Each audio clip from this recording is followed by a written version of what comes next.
Bismillahirrahmanirrahim. Assalamualaikum warahmatullahi wabarakatuh. Alhamdulillahirrabbilalamin. Kita masih bisa berjumpa. Kali ini saya akan mencoba membahas materi baru, yaitu dari matematika wajib SMA IPA, yaitu materi integral. Namun demikian, sebelumnya di sini saya tulis asumsi bahwa kalau kita mau masuk ke materi integral ini, maka kita harus sudah memahami materi turunan atau diferensial, atau juga ada yang menyebutnya derivatif. Jadi akan berat kalau kalian ternyata belum memahami materi turunan, diferensial itu ya, akan berat. Jadi kalau saya sangat menyarankan kalau kalian mau belajar integral, tolong pahami dulu sebelumnya tentang materi turunan. Begitu. Baik, kita mulai aja. Sebetulnya integral itu tidak jauh berbeda dengan sigma. Karena mereka itu sama-sama penjumlahan. Cuman kalau sigma itu lebih mengarah ke diskret, sedangkan integral itu lebih sifatnya kontinu. Misalkan begini. Saya buatkan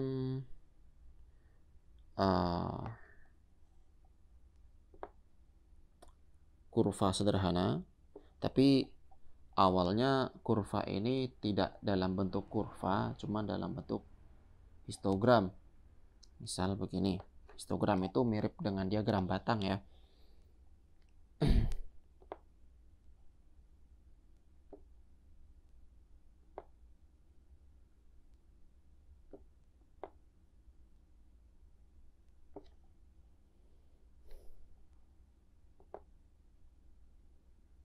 Oke, jadi kalau ini namanya histogram gitu. Seingat saya, kalau diagram batang itu dia terpisah begini tuh.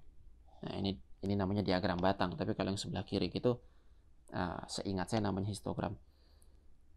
Oke, misal begini. Saya ingin menghitung luas dari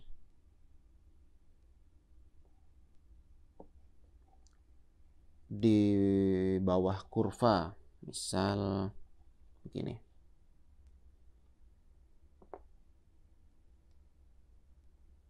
Nah, ini sengaja agak jelek ya.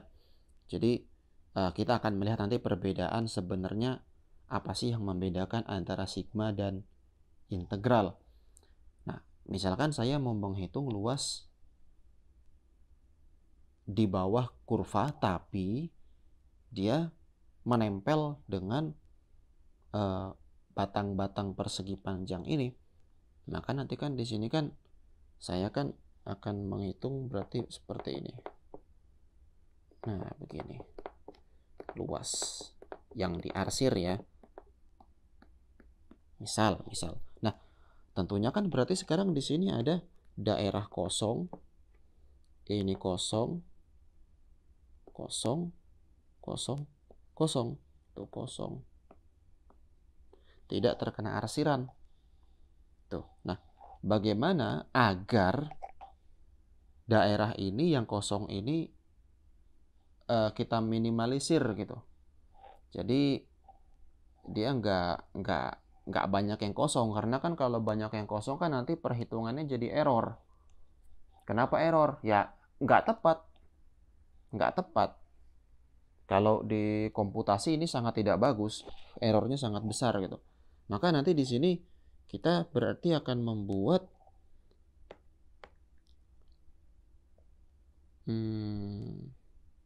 saya gambarkan aja deh biar jelas. Misal begini. Ini kan berarti nanti kita kecil-kecilin gitu loh.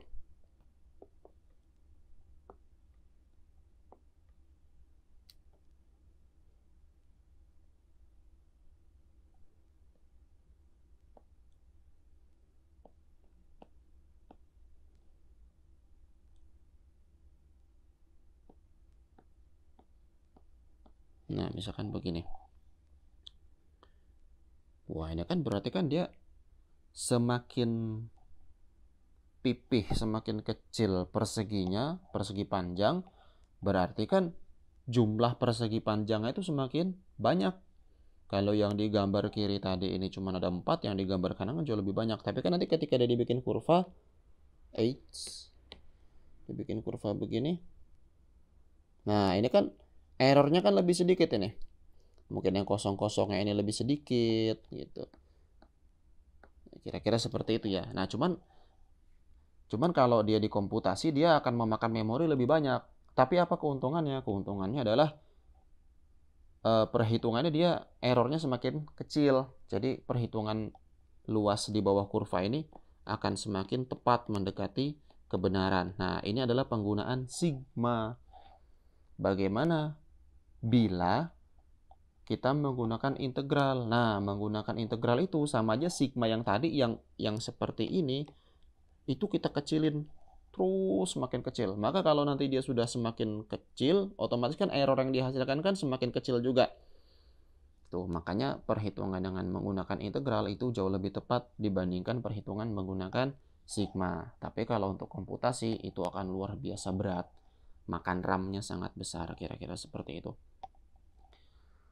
Nah, integral sendiri dalam buku kalkulus itu disebut dengan anti turunan. Jadi kalau ada satu persamaan, misalkan saya buatkan satu persamaan seperti ini.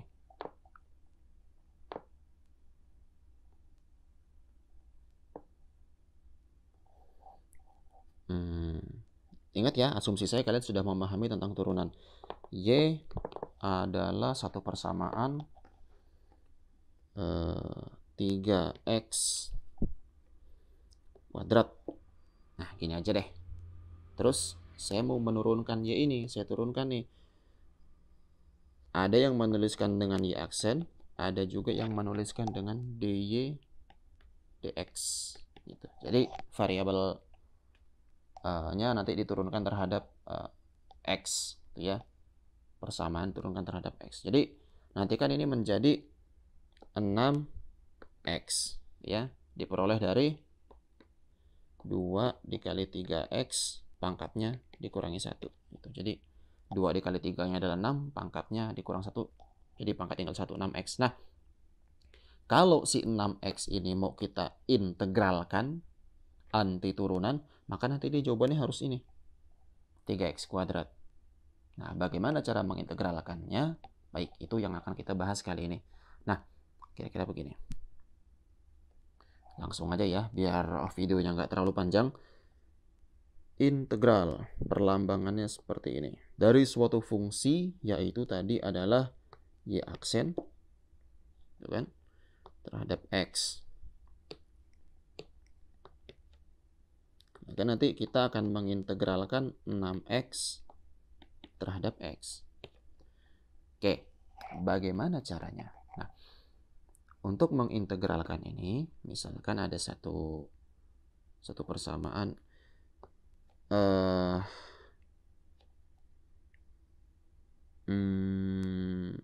a x pangkat n dx gitu ya. Ini nanti cara mengintegralkannya adalah kita asumsikan bahwa a ini adalah koefisien. Kalau koefisien berarti dia angka. Nah, kalau dia angka koefisien, maka dia boleh keluar dari integral. Maka dia ini akan menjadi a integral x pangkat n dx. Gitu. Nah, nanti cara mengintegralkannya, a-nya ini tetap. Nah, ini tetap. Lalu dikalikan dengan 1 per, nah ini sudah baku ya, 1 per pangkatnya si x ditambahkan 1, lalu x-nya sendiri pangkatnya ditambah 1. Jadi kalau tadi kalian ngomongin turunan itu ini pangkatnya kan 2, maka kalau diturunkan nanti dia pangkatnya jadi tinggal 1 gitu. Nah, begitupun dengan si integral ini, karena dia anti turunan, maka pangkatnya yang tadinya n aja, maka dinaikin, ditambahin 1. Begitu. Nah, sekarang kita coba nih. Kita coba terhadap si 6x ini. Jadi ini kan akan sama dengan, pertama 6-nya kan keluar aja nih. 6-nya keluar. Kita ngikutin cara di bawahnya ya. Jadi kalian sambil ngelihat yang ini gitu. Di layar atas ini. Oke. Pertama 6 itu adalah A. Dia keluar dari integral. Dikali dengan pangkatnya X. Ini kan adalah 1 nih. Ya, pangkatnya X kan 1. Gitu. Berarti kan dia 1 per pangkatnya si X itu 1 harus ditambahkan dengan 1. Itu. Dikalikan dengan X-nya yang pangkatnya tadi adalah 1. Itu ditambahkan dengan 1. Ya, maka di sini kita akan mendapatkan, ya ini agak sempit sebentar. Saya coba pisahkan dulu.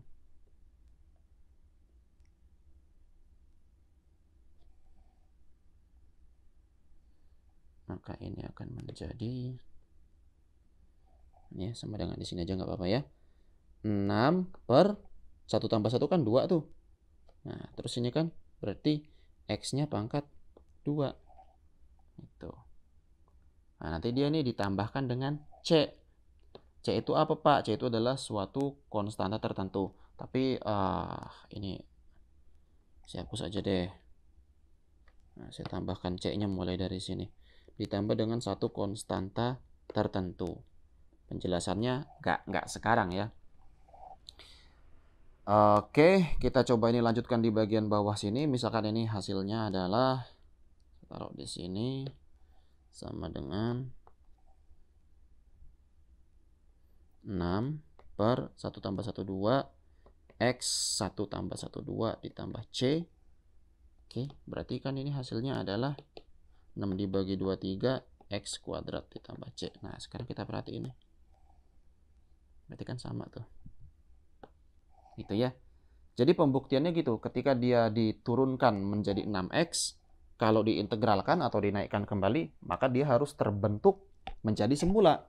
Jadi 3x kuadrat. Pak, terus kalau misalkan hasilnya kayak begitu, C-nya berapa? Ya otomatis berarti C-nya adalah bernilai 0. Kenapa 0? Karena di sini kan dia kan 3x doang. 3x kuadrat aja gitu loh. Ada kuadratnya dan gak ada lanjutannya. Berarti di sini otomatis dia ini C-nya adalah 0 gitu. Kalau ditanya, tapi kalau misalkan enggak, setiap kalian menghitung integral tak tentu itu maksudnya dia integralnya nggak punya batas. Nanti kalian akan sampai kok di integral tertentu. Di sini misalkan X-nya dari berapa deh, 1 sampai dengan 2 atau berapa. Nah, kalau ada batas-batas seperti ini, itu namanya integral tertentu. Itu ya. Baik, selama kalian mengerjakan integral tak tentu, maka kalian harus menambahkan konstanta di belakangnya, yaitu plus C. Nah, kira-kira seperti itu. Insya Allah nanti di video selanjutnya akan kita bahas lebih lanjut mengenai integral ini. Terima kasih banyak. Assalamualaikum warahmatullahi wabarakatuh.